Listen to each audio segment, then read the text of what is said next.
사사기 16장에서 삼손이 죽습니다. 그가 죽음으로 340여 년, 그리고 12명의 사사의 시대가 끝이 납니다.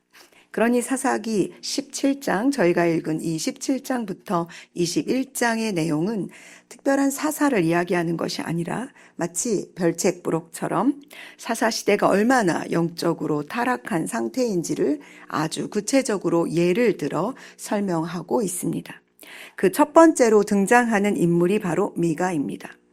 미가는 에브라임 산지에 살고 있는 사람입니다. 이 사람이 살던 시기가 어느 사사의 시대인지는 기록되어 있지 않습니다. 그럼에도 두 장에 걸쳐 미가의 이야기를 기록하고 있는 것은 매우 의미가 있습니다. 17장에는 미가를 중심으로 두 사람이 등장합니다. 먼저 미가의 어머니입니다. 그녀는 은 1,100을 잃어버렸습니다.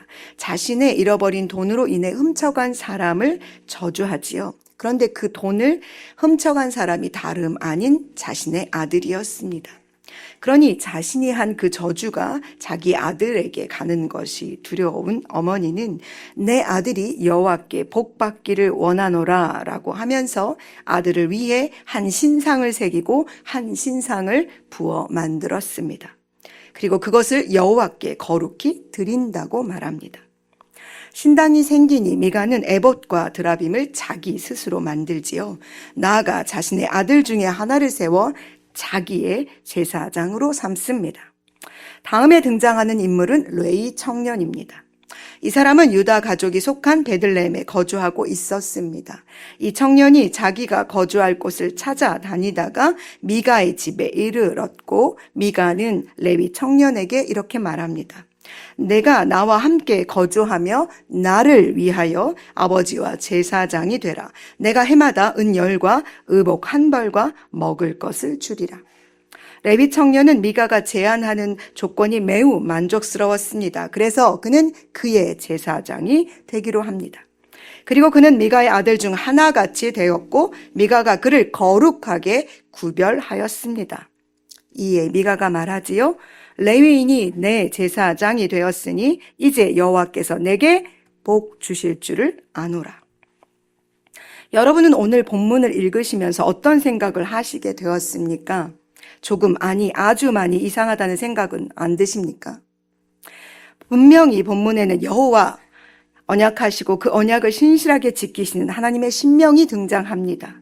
그리고 예배와 관련된 단어인 레위와 제사장이 등장하고 에봇과 드라빔이 나옵니다. 심지어 거룩하게 여호와께 드린다라는 말도 나오고 거룩하게 구별하였다라는 말도 나옵니다. 그래서 주의하지 않고 이 본문을 읽는다면 이들이 마치 하나님을 아주 잘 섬기고 있는 사람들처럼 보여집니다. 그러나 여기 어디에도 하나님은 존재하지 않으십니다. 자기의 소견에 옳은 대로 판단하고 생각하고 행동하는 사람들만 존재하고 있을 뿐입니다. 그러나 분명히 성경은 이를 그때에는 이스라엘에 왕이 없었으므로 사람마다 자기 소견에 옳은 대로 행하였다라고 기록하고 있습니다. 오늘 본문의 등장인물은 모두 자신을 위한 자기 자신이 하나님이 되어버린 사람들만 나오고 있다는 것입니다. 믿음으로 다음 세대를 키워야 하는 부모는 우상을 만들어 그것을 하나님이라고 말합니다. 그리고 그 하나님이 자기 자녀에게 복을 주기를 기대하지요. 그 우상에게 절하는 다음 세대 아들은 하나님의 계명과 율례의 질서를 완전히 무시하고 자기 마음대로 제사장을 자기 자신을 위하여 자기의 집에 드립니다. 목적은 바로 자신이 하나님께 복을 받기 위해서입니다. 하나님께 예배를 드리는 제사장은 더 영적으로 타락했습니다. 자신의 안위와 평안을 위해 하나님께 속한 삶을 버리고 미가라는 한 사람에게 고용된 것입니다. 그리고 심지어 그는 미가의 아들 중에 한 사람처럼 되어버렸습니다. 이것이 사사 시대의 일반적인 백성들의 모습이었습니다. 하나님의 말씀도 하나님께 드려지는 예배도 바로 이것에는 온전함이라는 것을 찾아볼 수가 없습니다. 우리는 어떻습니까? 저는 오늘 본문을 묵상하면서 참 마음이 아팠습니다. 이들이 하는 말들과 행동이 제가 하고 있는 말과 행동은 아닌가 돌아보게 되었습니다. 부모된 우리는 우리의 자녀들에게 세상의 우상을 만들어 그들이 그것에 절하며 그 아래 머물러 살게 하지는 않습니까? 또 그러니 우리의 자녀들이 하나님의 말씀의 권위는 떨어지고 자기 생각대로 하나님을 판단하고 평가하며 예배하면서 복을 받기를 바라는 자녀들로 타락하고 있지는 않습니까? 이 시대의 제사장들은 어떻습니까? 교회는 또 어떻습니까? 하나님을 위하여 하나님께 거룩히 구별되어 하나님께 드려지기를, 하나님께 복을 받기를 바라며 내 방식대로, 내 생각대로, 내 기준대로 살아가고 있지는 않은지 돌아보며 회개하게 하는 본문입니다. 사랑하는 여러분, 이 시대를 예수님께서는 피리를 불어도 춤추지 않고 슬피 울어도 가슴을 치지 않는다고 말씀하셨습니다.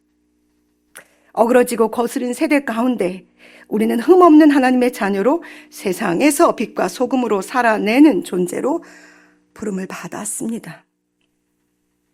이 부름에 합당하게 우리는 분명히 살아내야만 합니다. 그러기 위해서 우리는 생명의 말씀을 굳게 붙잡고 영적으로 더욱 예민하게 말씀 안에서 살아내야만 합니다. 하나님께서는 나를 존중히 여기는 자를 내가 존중히 여기고 나를 멸시하는 자를 내가 경멸하리라고 분명히 말씀하셨습니다. 하나님을 존중히 여기는 자는 어떤 사람입니까? 하나님의 말씀대로 따라 순종하는 삶, 그것이 바로 하나님을 존중하는 자의 기본 자세가 아니겠습니까? 하나님께서는 바로 오늘 그 한 사람을 찾고 계십니다. 영적으로 혼탁한 이 세대에 정결하게 하나님 앞에 살아가기를 작정하고 고백하며 몸부림치는 바로 그 한 사람 말입니다.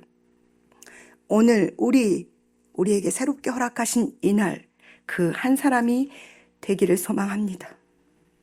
하나님의 마음을 그래서 시원하게 해드리는 바로 그 한 사람이 우리가 되기를 간절히 소망합니다.